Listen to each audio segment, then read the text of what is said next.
Hello दोस्तों, स्वागत है आप सभी का हमारे YouTube channel sociology education classes में। और आज की वीडियो में मैं लेकर आया हूँ बीए फाइनल ईयर का सोशियोलॉजी का paper, functions of sociological thought.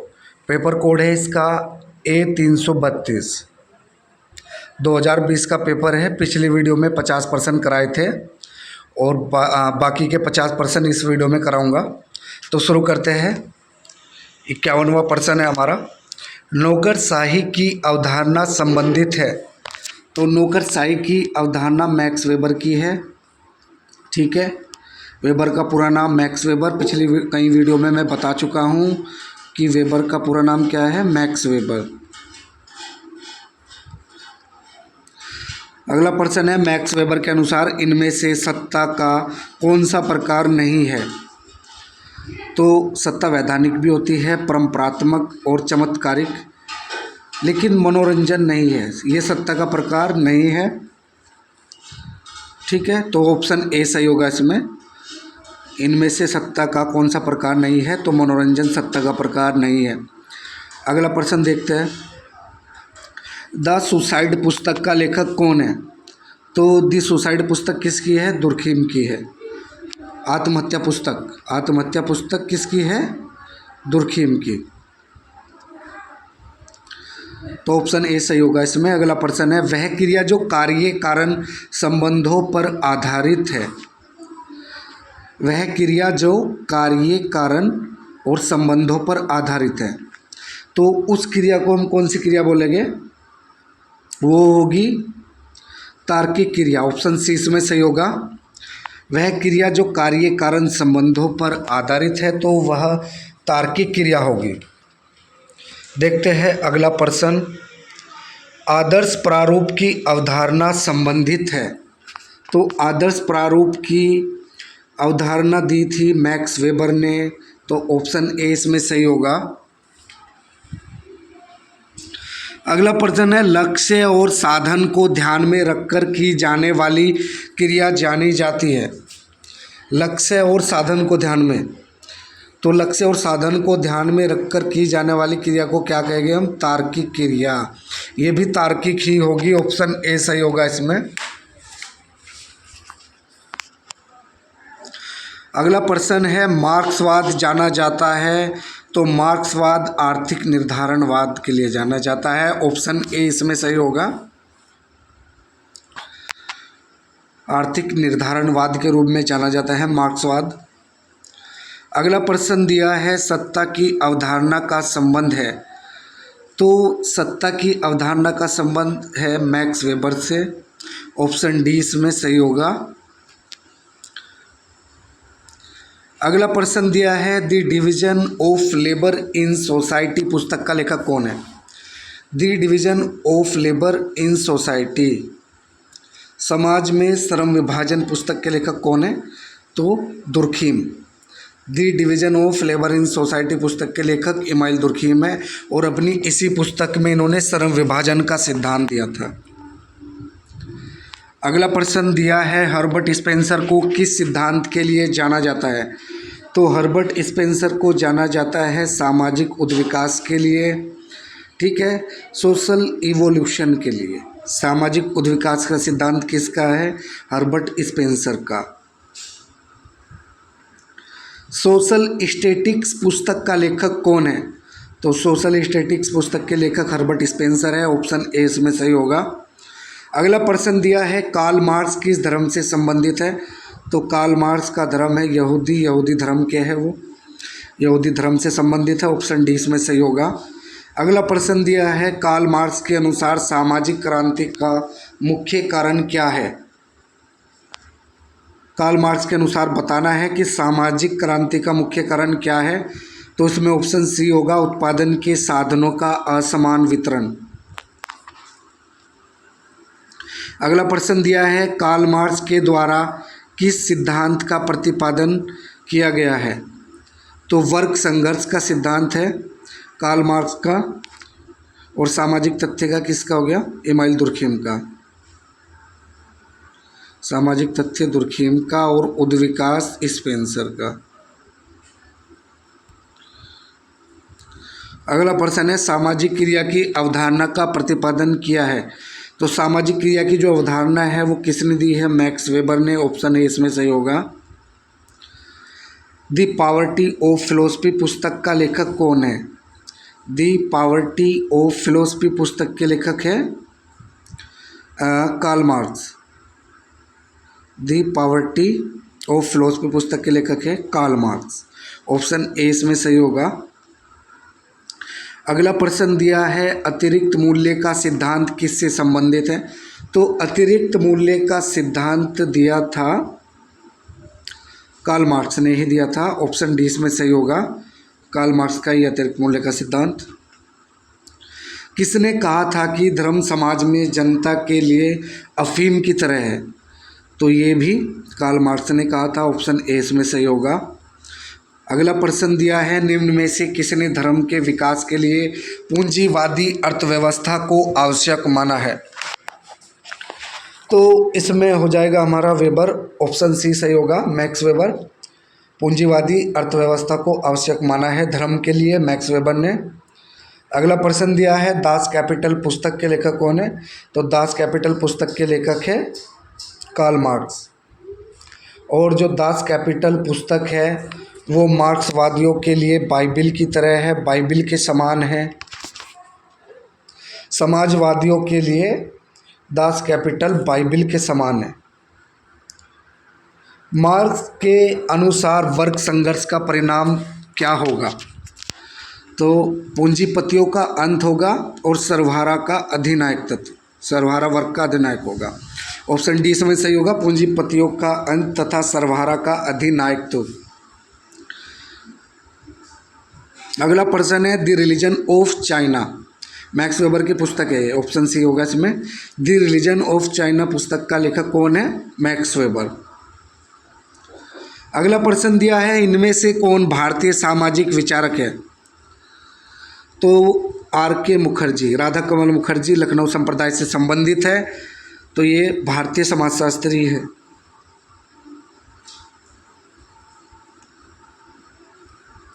अगला प्रश्न है मार्क्स ने वर्ग शब्द का प्रयोग किस संदर्भ में किया है? तो आर्थिक संदर्भ में किया है। ऑप्शन डी इसमें सही होगा। पिछले सभी समाजों का इतिहास वर्ग संघर्ष का इतिहास रहा है, किसने कहा है?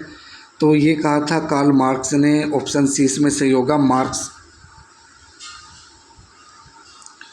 ठीक है। अगला प्रश्न है निम्नलिखित में से किस धर्म का अध्ययन मैक्स वेबर ने नहीं किया? तो मैक्स वेबर ने इस्लाम धर्म का अध्ययन किया, हिंदू धर्म का, ईसाई का, लेकिन सिख धर्म का अध्ययन नहीं किया। तो ऑप्शन ए सही होगा इसमें, सिख धर्म का अध्ययन मैक्स वेबर ने नहीं किया था। अगला प्रश्न दिया है निम्न में से कौन उत्पादन के ढंग और उत्पादन के संबंध से संबंधित है? तो इसमें होगा हमारा मैक्स वेबर। ठीक है, ऑप्शन सी सही होगा, मैक्स वेबर। निम्न में से कौन उत्पादन के ढंग और उत्पादन के संबंध से संबंधित है? तो मैक्स वेबर।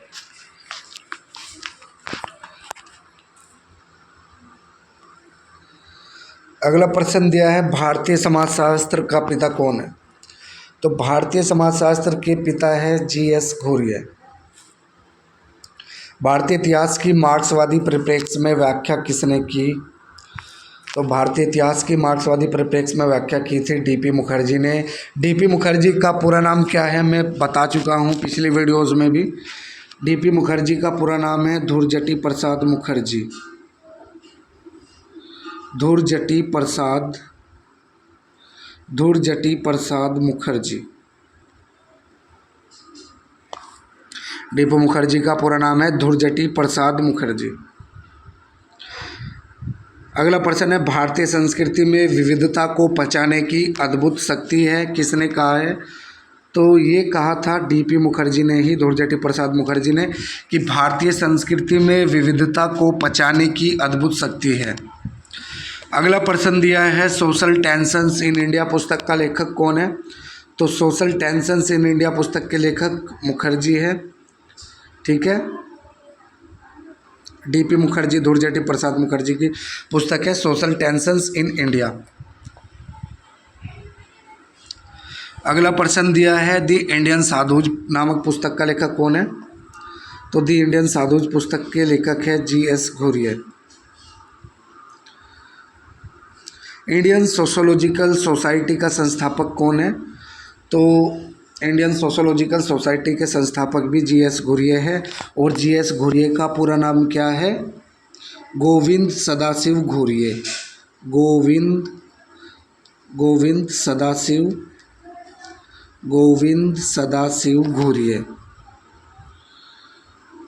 सदाशिव घुरिये।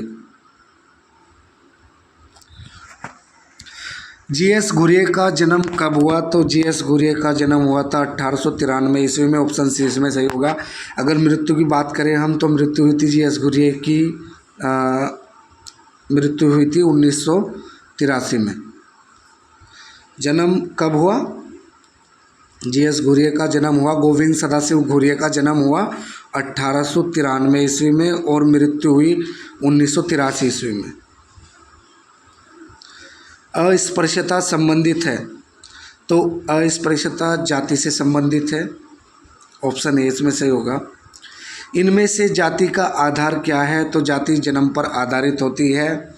व्यक्ति जिस जाति में जन्म लेता है, जन्म से ही उस जाति का सदस्य बन जाता है और जाति की सदस्यता पाने के लिए अलग से उसे कोई प्रयास, कोई परिश्रम नहीं करना पड़ता।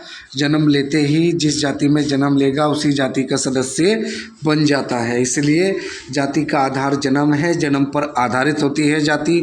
ऑप्शन ए इसमें सही होगा। अगला प्रश्न दिया है, कौन सी व्यवस्था वर्ग का समर्थन करती है? तो इसमें होगा ऑप्शन ए खुला, क्योंकि वर्ग व्यवस्था जो है वो खुली व्यवस्था है। ठीक है, वर्ग व्यवस्था में जाति की तरह छुआछूत नहीं है।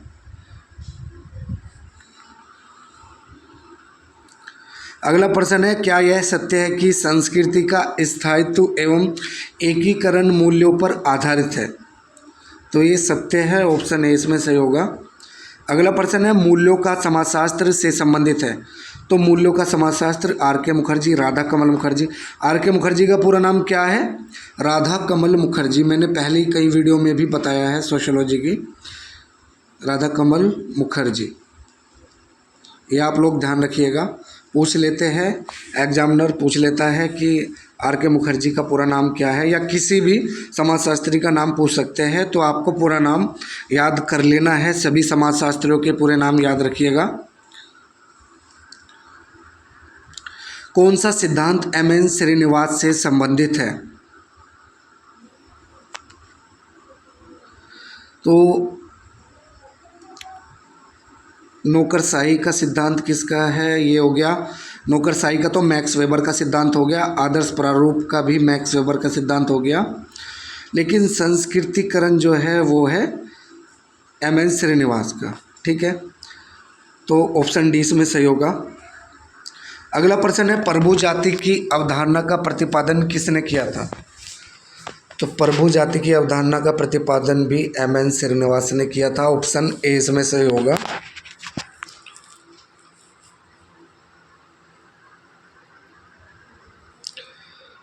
कौन सी एक गांव की चारित्रिक विशेषता नहीं है? तो गांव में प्राथमिक संबंध होते हैं, एक दूसरे को सभी जानते हैं, आपसी भाईचारा होता है। ठीक है, तो प्राथमिक संबंध पाए जाते हैं गांव में। कृषक संबंध, गांव में सभी कृषि से जुड़े हुए हैं। ठीक है, डायरेक्ट, कोई डायरेक्ट जुड़ा है, कोई इनडायरेक्ट जुड़ा है, लेकिन कृषि से जुड़ा है। उनका जो उनकी जीविका है, धनोपार्जन है, वो कृषि पर ही आधारित है। तो गांव के लोग कृषि से जुड़े हुए हैं। साधारण जीवन होता है गांव के लोगों का, लेकिन द्वितीयक संबंध नहीं है, ये गलत होगा। ऑप्शन ए गलत है। ठीक है, तो ऑप्शन ए इसमें सही होगा। कौन सी गांव की चारित्रिक विशेषता नहीं है? तो द्वितीयक संबंध शहरों में पाए जाते हैं, नगरों में। तो ऑप्शन ए इसमें सही होगा, ये गांव की चारित्रिक विशेषता नहीं है।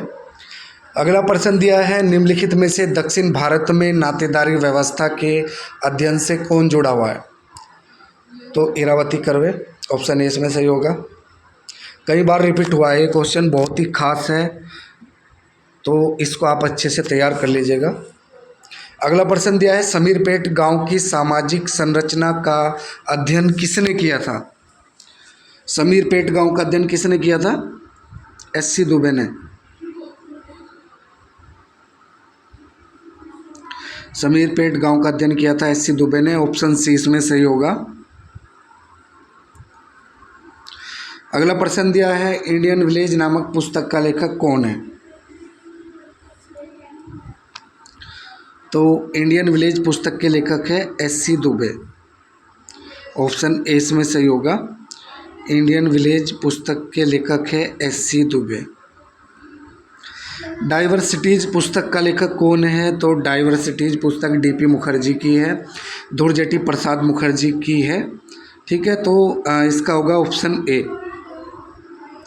कौन भारतीय सामाजिक विचारक है जिसने भारतीय परंपराओं के अध्ययन पर जोर दिया है? इसका भी डी.पी. मुखर्जी होगा। शायद ये रिपीट हो गया क्वेश्चन, दोबारा से दे दिया इस प्रश्न पत्र में, अभी पीछे भी आया था ये। तो डी.पी. मुखर्जी होगा इसका ऑप्शन सी, धुरजटी प्रसाद मुखर्जी। अगला प्रश्न है, समाजशास्त्र के लखनऊ संप्रदाय से कौन संबंधित है?